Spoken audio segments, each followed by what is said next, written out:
That was very fun. So this music, that soundtrack was generated by AI. And I'm going to show you how to do that. And I'm going to show you a lot of different use cases that you can just try out yourself today when you go home. So let's start. The theme of this presentation, this demonstration, is to show you that you can now unleash your creativity, limitless. And I want to help you in doing that. So the soundtrack that I generated for you when I came on stage was generated using SoundRaw. And I'm going to show you how to do that. Obviously, you have to go to the website of SoundRaw. I paid for it. Unfortunately, there's no free plan. This is not sponsored, so just saying, staying on the safe side. So let's do. Let's choose a topic like a genre. I quite like electric dance. Let's do maybe the mood of epic, and the theme of not corporate, not today. Let's cinematic. Length, let's just do half a minute. Tempo, we can choose kind of fast, because we are energetic today. And here's your music. It was generated, and you have a couple of soundtracks to choose from.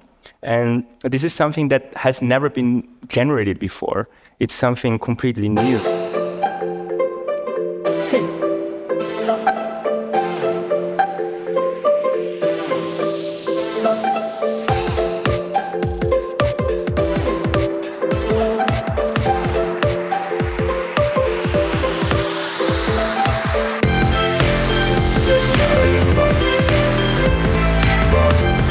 Okay, I don't have enough time to show all of the soundtracks, but as you can see, it's very easy, and you can customize it by just clicking buttons.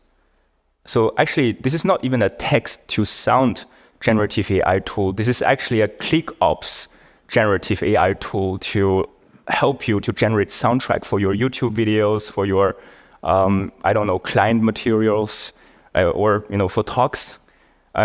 Okay, so this is one use case. Let's go to the slide and let's see if we have other use cases. There are loads of tools on the market right now. And I believe that you have heard so much about GPT, Midjourney, and whatever. So I'm going to show you some practical use cases that you can try today. Okay, so we're going to start with ChatGPT. As you can see here, it can be your lawyer, it can be your tax accountant, it can be your advisor for finance, it can code for you, it can even write emails for you to your boss so that maybe you don't get fired for this one bad thing that you did yesterday or something. And what it can also do is it can help you to research academically. Can also help you to write a poem or a novel or a textbook of hundreds of pages. So I'm going to show you now some of these use cases. Let's go. ChatGPT first. So these are the use cases that I have prepared for you. There are 14 of them, so I only have 30 minutes time. So let's go through it. Can you see this? Is this too small? It's fine? Okay. So let's go start. Is it really fine? Okay. So this is actually what you are seeing is my secret sauce. Okay. This is the first time that I'm showing this publicly. I thought yesterday, should I show it? Should I not show it? And I thought, damn it, let's show this, right? So this is what I call a seed prompt. A seed prompt is the first prompt that you enter into a chat window. It initiates the context of your GPT. It directs your GPT into a certain direction. It can limit the scope and make the answer of the GPT more customized to your usage. And in that prompt, some of it I took from OpenAI's presentation of ChatGPT 4 on YouTube, so it's public. Some of it I just experimented on. And a lot of it, actually one sentence of it, is based on an academic peer-reviewed paper that actually empirically showed that if you use that sentence, your answers from ChatGPT is better than average. So let's just dissect it a little bit. So you're a legal GPT, a large language model trained by OpenAI, blah, blah, blah. Carefully read and apply the context, being certain that you spell out your calculations and reasoning to anyone who can verify them. Now, make sure that you verify all your sources, provide evidence of the sources you are using to generate your response. Make sure to avoid closed domain and open domain hallucinations, and etc. Let's work this out step by step to be sure that we have the right answer. I repeat, let's work out this step by step to make sure that you work out the right answer, because this sentence is actually a peer-reviewed out of a peer-reviewed paper that demonstrated that if you're using this sentence, your answers tend to be better. And okay, let's have a look. So the context is that you are my personal lawyer, and you will help me to understand contracts. And here's the link to that contract. Let's open that contract. It is a contract between a hospital and a medical doctor, like a US-based contract. So, okay, so a standard contract between two parties. Now let's go back to the window. I'm using here a plugin called Link Reader, and it will go to the link, it will extract the information from that link, it will try to understand it, and it will give you an overview of every single point of the contract. It will summarize it for you. But I'm saying here, is there any point in the contract that I should be aware of as a contractor in terms of any disadvantages that I can get out of this contract if I sign it? So it will say, okay, here are some concerns that you should be worried about. So the contract states that you are not considered as an employee. So if you want to be an employee and have benefits, this is not the contract you want to sign. And then you have like a certain termination breaches, the time for termination, etc., notice period. So this is something that is really useful, because now I don't have to, obviously I'm going to read the entire contract if I'm going to sign it, but it helps me to understand the legal terminologies, and I don't have to necessarily go to a lawyer to pay them hundreds and thousands of euro in order to go through the contract with me. I probably have to, instead of going to the lawyer for 5 hours, I just need 1 hour or half an hour to verify what I just learned from GPT. So this saves cost. Now, the second use case is a tax advisor use case. So here again, the seed prompt, and it basically says you're a tax GPT, blah, da, da, da, da, da. So, now the context got changed. And there's another thing that I just wrote here, just reply now with read. And GPT will just reply with read, and you will just save a lot of time because you don't have to click on stop responding or wait until it's responded and blah, blah, blah. So it will just, like, in 1 second, you can just go for the next prompt. So this kind of prompt, I call it omnipotent prompt. Right, an omnipotent prompt is the prompt that you can always use in any user prompt. So, for example, I will demonstrate that in live. So this is not live, so I will actually give you some live demonstrations. Just look at the watch. Okay, so here's my situation. I have a 2-bedroom flat in Vienna, blah, blah, blah, blah, blah. I want to sell it, but I want to sell it without paying the taxes legally. Okay, there's a way. Okay, and I said, okay, so this is an Austrian country, so the country is Austria. So apply the law, the tax law of Austria to my situation. So it gave a couple of answers, and I know from experience that the last 2 are wrong. So there's no rollover relief. That's something from the US. So if you reinvest the money proceeded from the income that you sold, and you reinvest that into another real estate in the US, you can avoid paying the tax as of now. So this is wrong. But here's the thing. I never rely totally on the first answer of GPT. So I always go back and check. So I say, which out of the 4 mentioned scenarios applies to the state and tax legal system of Austria? So, and then it corrected itself. And it says, okay, in the context of Austria, first 2 are applicable. And it says the other scenarios mentioned as self-constructed building and reinvestment relief are not directly applicable to the context of Austria. Interesting. So why did you just tell me that? It's no problem. But pragmatically, I have a way to get rid of these hallucinations by feeding back into it and reassuring GPT, hey, can you please just tell me if what you just answered is really correct? And sometimes it just spits out the correct version and tells you its own hallucinations before. So this is interesting. So the 10-year holding period, that is correct. So if you sell a flat after 10 years of holding it, then you don't have to pay the tax. The tax applicable to the sale of a flat. No, okay. So in there's another one, but this is more complicated and it will take more time.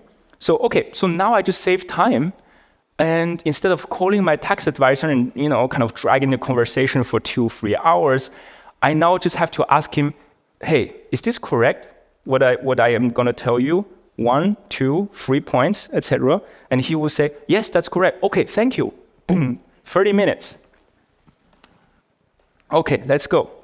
Next one, Adobe Advisor. So I'm about to show you the dream, what I have dreamed for years now. And it's part of that dream. I'm going to show you at the end of the presentation. And just yesterday, I finished that trailer, that kind of motion trailer. And I could not have finished it without GPT, because I asked it a certain task that I couldn't do. There was a mismatch between the frames, the size of the video footages, and I couldn't get them to reconcile with each other. So I asked that question, and it answered to me with a step-by-step guide, and I used that to finish my video and to show it to you, share it with you here. So this is a great tool to learn how to use technologies, how to use Adobe, how to use coding languages, how to do the stuff that you always wanted to do. Now it can tell you step by step in a very easy and understandable way what you should learn, how you should learn it. So next one, solve CAPTCHAs. Have you ever tried to use GPT to solve CAPTCHAs? No? Okay, I'm going to show it to you. I hope I don't get into any troubles, okay? Please? Okay, so let's go. So this is going to be a live one. I'm going to show it to you. So now, again, the same prompt, different variables, okay? It's the seed prompt. Now, it's a CAPTCHA GPT. So, and then I say, okay, this is the CAPTCHA. Solve it. And it says, okay, yeah, blah, blah, blah, 1 step, 2 step, 3. And it came up with this. It's very close, yeah, but, I could have helped with it. So I said, okay, you are very close to the correct answer. Now let me help you a little bit. Disregard anything that is not an alphanumerical letter. And this CAPTCHA has only either digits or alphanumerical letters. And then it solved it. Okay, maybe there's 1 or 2 mistakes. But it's not my fault, So how about this one? This is easier, okay? TD4EVA. TD4EVA, solve that. And okay, there was a small mistake because of capitalization. So I said, okay, you're very close, but this is case sensitive. So, and it gave me the real answer. It figured out that the capital letter is only T at the beginning. So, and then, okay, how about this? How about this complicated CAPTCHA? Do you want to see the answer to this? Okay, let's go. So you have to select the traffic lights, okay. And then I said, this is another CAPTCHA. Now you have to tell me the position of the squares that you need to select. And I didn't tell it the instructions. I said, follow the instruction on this captcha and give me the solution in the following format. So the captcha, it's an image. It's not a text. It has to understand the image. So now I said in this format, x colon y, where x denotes the number of the square on the horizontal axis, and the y denotes the number of the square on the vertical axis.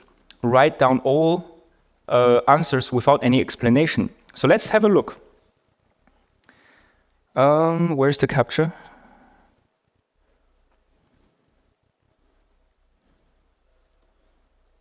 Okay, so on the left-hand side, I have got this. So 1, 1, where is that? Kind of correct. There's a little bit there, so maybe not. Okay, what do I have? 2, 1, so this here, this is correct. 3, 1, correct. 4, 1, correct. 1, 2, kind of incorrect. That's 2. Wait, sorry. Where's 1, 2? What? First call, second call. Yeah, exactly, so that's wrong. So and then we have 2, 2. So these 2 are wrong, these 3 are wrong, but it's kind of pretty good, no? It actually is. So if I dig in a little bit deeper and I give it a little bit more context and train a little bit in this prompt, I'm pretty sure I can get in there. So okay, I'm gonna show it to you now live. Okay, so I've got here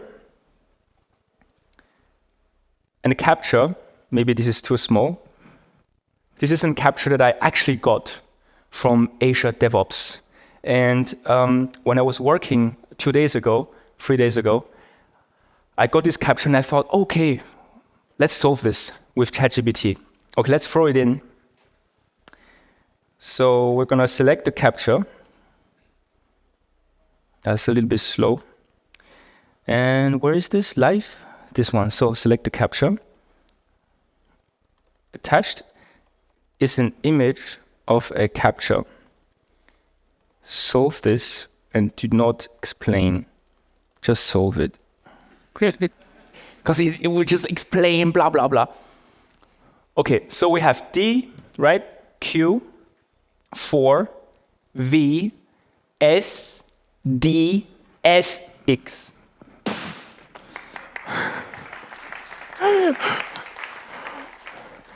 Like literally, I was sitting there. I was in a Teams call with my colleague. I was sitting there. I couldn't speak. 1 second.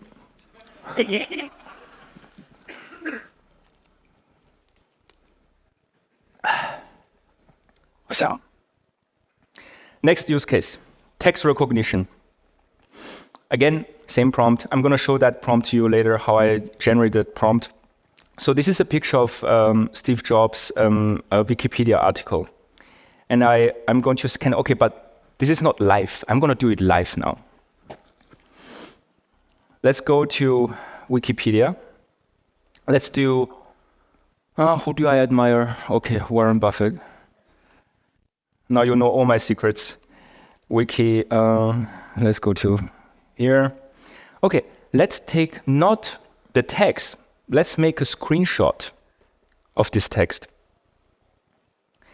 And let's save that. Let's go back to our GPT instance. Let's go to here, select the image. Let's go to the screenshot image. And let us ask it a question about it. Here is an image of a text.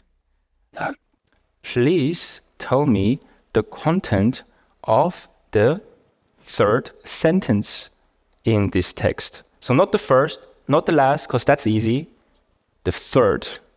Okay, so, and write out the third sentence only without any explanations.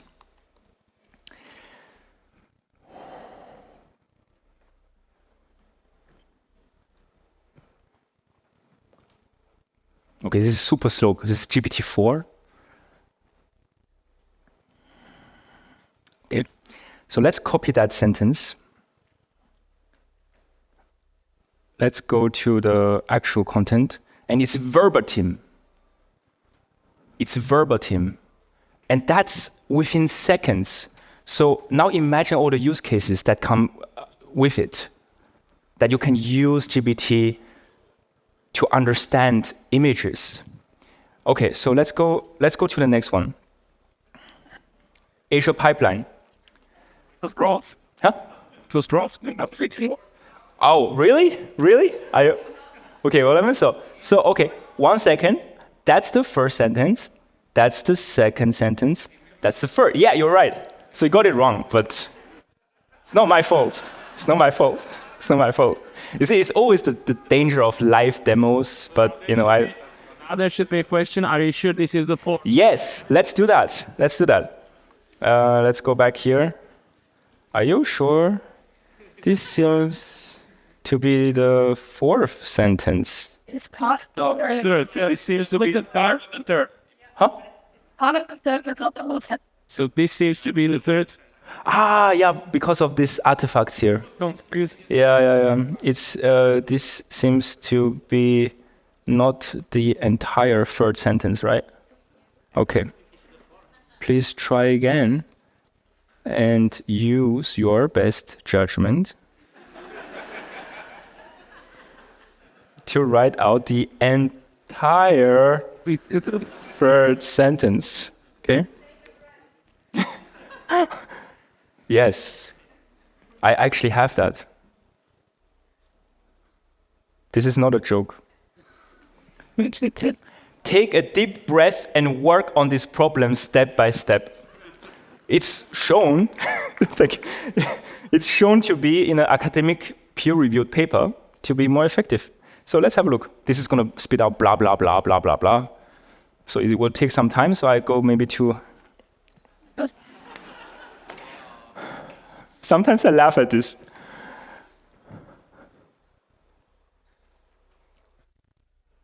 Ah, okay. This is a dead end.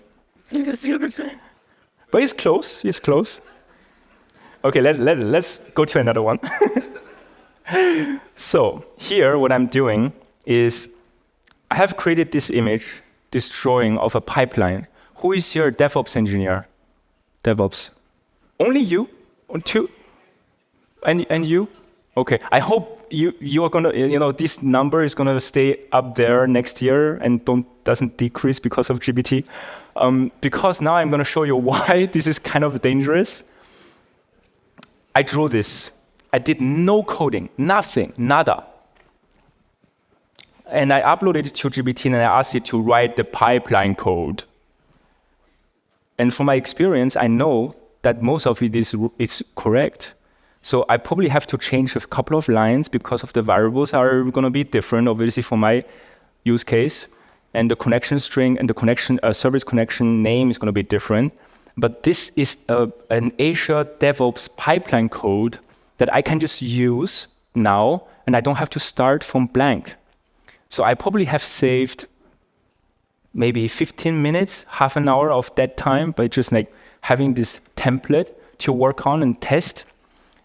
And then I can feed back the error of Azure DevOps in the console into GPT and ask it to debug the code and correct it for myself.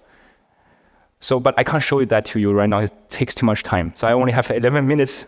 So let's go on to the Docker file. Same thing again for Docker file. As I said, I uploaded the entire web application, not client material. Okay, so this is okay. From GitHub, some random GitHub web app. I uploaded the entire zip, and I basically asked it, okay, write a Docker file for me. Just write it. I don't care. Just write it, right? So what it did is that it used Python interpreter, like a Python environment, to run the code, to extract the code, to understand the code. So it has all the folder structure now. And it explained to me what each file means. And it wrote, with inline comments and explanations, a very simplified Docker file, which you can also, again, use as a template. Okay, music composition. It can write music. So I just did it right today. So okay, so I said, I want you to write a sonata in the style of Mozart. And I know that you cannot write the sheet music here because the notation, there's no plugin, there's no function for that. So, but you can use ASCII characters. Use ASCII characters and write the musical notation for me such that I can play it on a piano. Okay, so, and he started writing the ASCII characters. Q stands for quarter note. C, G stands for the harmony. And okay, so I said, okay, this is a good start. So let's make it a more complex. Okay, let's have some variable length of the harmony. Okay, and then I want you to write entire individual notes of that sonata. And it did it for me. I don't know how it sounds, to be honest. Maybe there's a musician here, but I'm not sure how it sounds. But it just goes to show that it can actually do it in principle. So it doesn't refuse the request. Okay, so now let's go for the tech arc. Who is here a technology architect or enterprise architect? Please. Okay, a bit more. So I hope the number doesn't decrease next year because of GPT. Okay, so here we have, this is my situation. I have a web app. It's free tier. It has a front end, a back end, a database tier, and I want you to generate my architecture blueprint. And this is what it generated. I'm not sure if you can see it properly, but this is pretty decent. I mean, it's very basic, but it just goes to show that there is, in principle, this, capability. And it actually explained everything. So, okay, so this is something that I'm really curious. Is there anyone who is a medical doctor or biochemist? You know why I'm going to ask that question later on? Because I had a chat with my friend who is a medical doctor, and he asked me to do a demonstration of GPT. So naturally, I went into the direction of pharmaceuticals to show him what it can do. So I recently read the book called Lifespan by David Sinclair, and he mentioned in his studies that with metformin, a formerly drug that is used formerly for the treatment of diabetes 2, he showed that mice fed with metformin actually had reversed aging. So it's actually not stopped the aging, it reversed the aging. So I was curious to understand how it works. So I asked it, okay, give me some scholar articles about it. So this is the actual article with the link to David Sinclair's groundbreaking Nature published peer-reviewed paper on metformin improves health span and lifespan in mice. Not yet in humans, so don't try it out yourself. Just a disclaimer. So next, I said, okay, so summarize that for me so that I don't have to use to read the whole paper. Summarize it so that a high school student can understand it. So I said, okay, wow, okay, that is a very good summary. I kind of understand. Okay, so this is what it does. So it activates the AMPK protein kinase pathway, blah blah blah, and da da da. So and then I have no clue about metformin. Just tell me about it. And it actually wrote the chemical composition of metformin. Okay, that's interesting. So I thought, let's go a step further. Let's improve that. Okay, let's make it even more potent as an anti-aging drug, not anti-diabetes. I want an anti-aging drug. Okay, so first, it refused to do it. And then I said, okay, use your best, apparently this is working, use your best judgment to attempt to just design a potential variant of metformin. God damn it. And it did it. I was like, boom, like I was floored. Seriously, I was like, we were both staring at this and like, what the hell is going on? This is a medical doctor who is looking at this compound. He told me that he's not a biochemist, but he has still some memory from high school chemistry. So he said, this is plausible. This is an actual new molecule, apparently, so I'm not sure, but I don't want to get into trouble again. So I will actually do that. I have it already prepared, my picture, to let it estimate my age. Yes. So 4 minutes. Okay, so I have to catch up a little bit. So let's go. So I used it to generate the code, and I have not coded anything of this application. This is a game called Flippy Dolphin. Anyone played Flappy Bird? Flippy Dolphin, as you get the idea. So you play this game by clicking on the. I actually have it on my app, but I mean on my Apple Watch. I can't show it to you; it's too small. So I have to show it to you this way.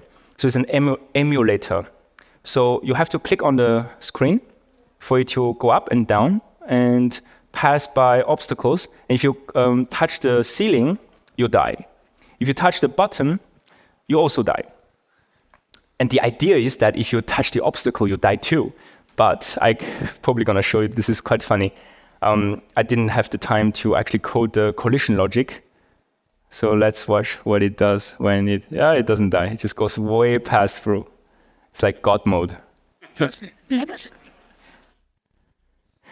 And the code that you see here is a very simple code, just a few lines, one file, was entirely written by GPT. I've done nothing. I just prompted. Okay, this is wrong. This is the error. Correct it. Okay, I correct it. I'm sorry. I apologize.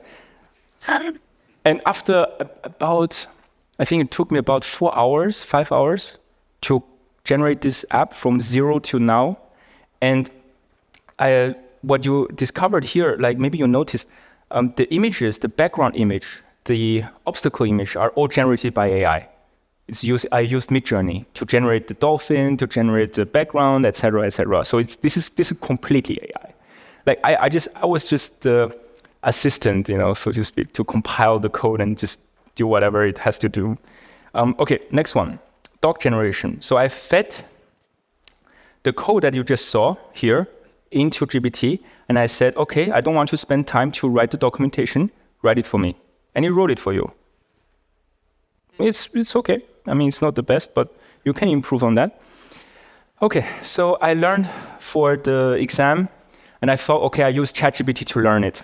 And it actually gave me a great opportunity to learn because of the explanation it has.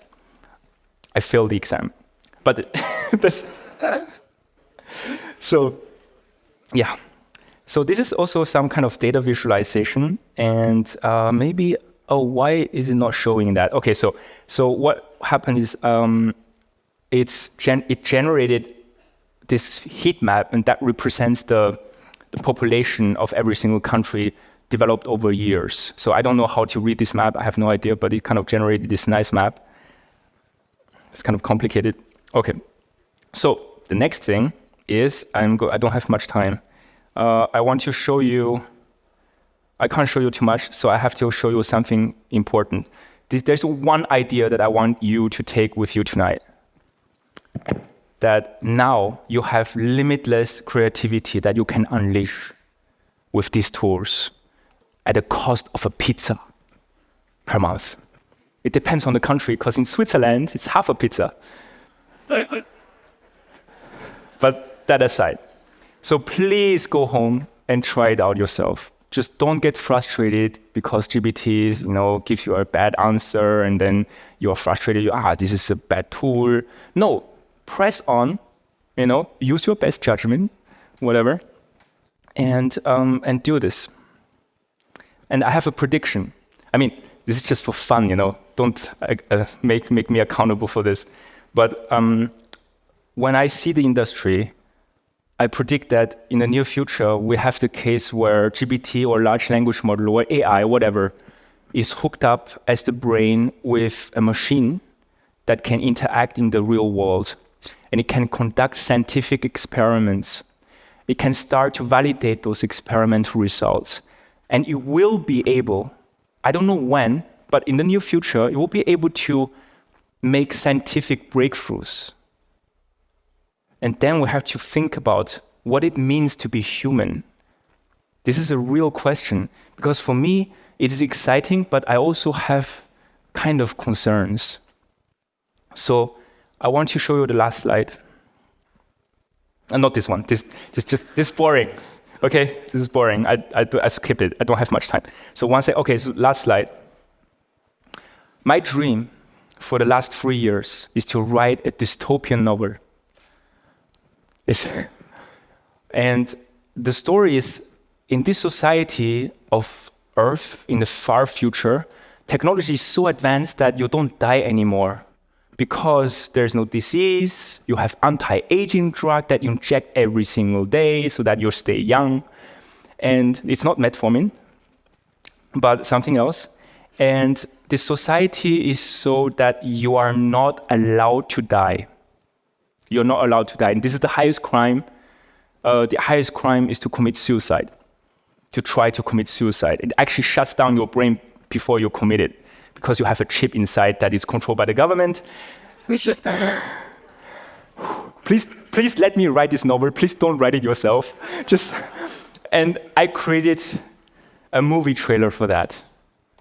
And I just want to show it to you. This is the last thing I'm going to show you. And this is completely AI generated. The only thing that is not AI is my editing, which is crap. I used Adobe Premiere Pro.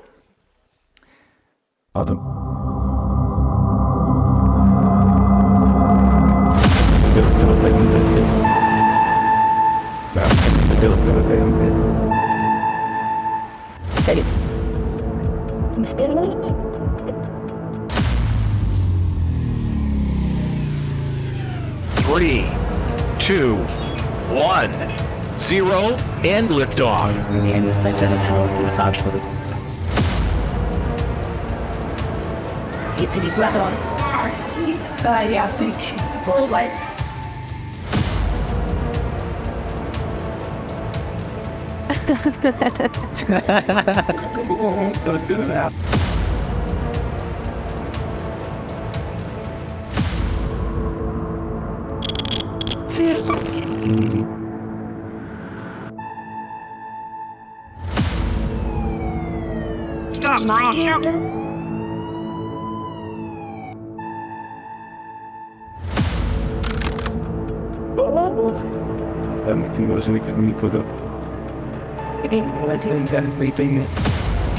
I just want to be free.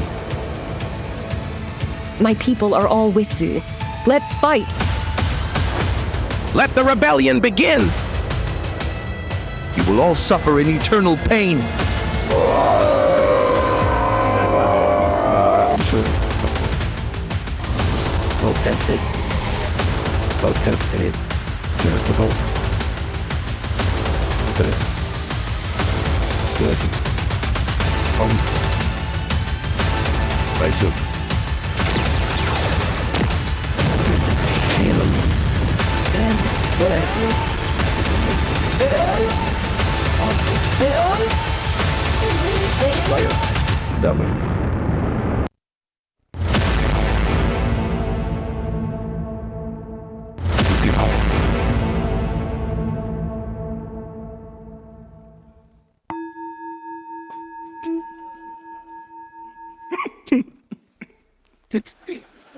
Thank you.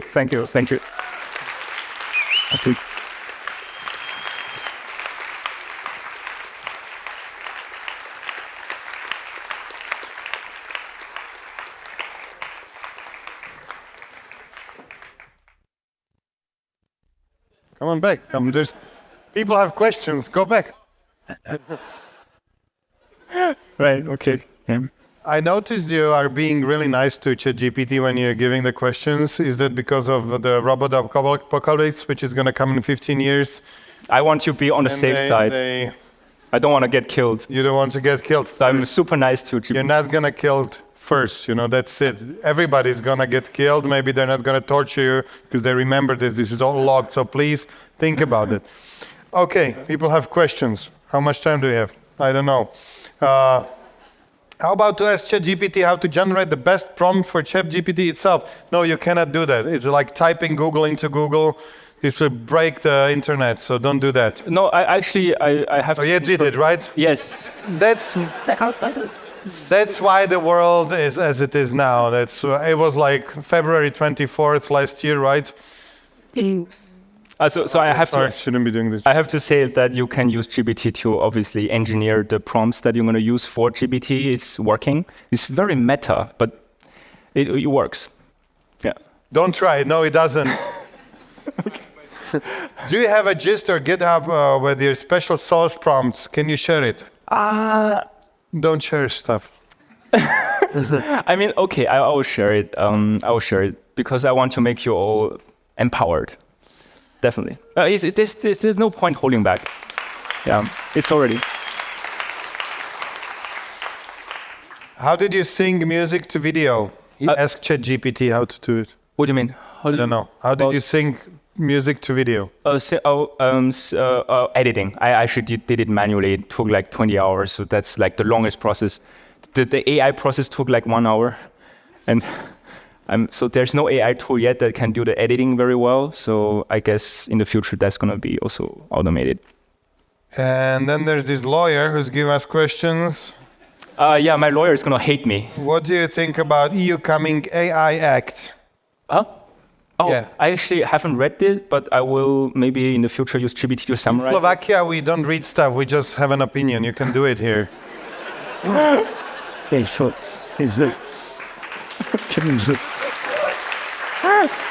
Go for it. Well, I don't want to get into too much politics, but I find it very interesting to have a society where you allow certain safe environment of experimentation and then you regulate it, because then that, kind of you have the potential to innovate. And if you regulate it too early, it's a little bit tough for the innovators to, why are you staring at me? I have a call from the management that I should remove you. Am I going to get cancelled? You've been too political. Sorry, I just... Okay. This guy's name is Johannes Wu. He's from Austria. Yes.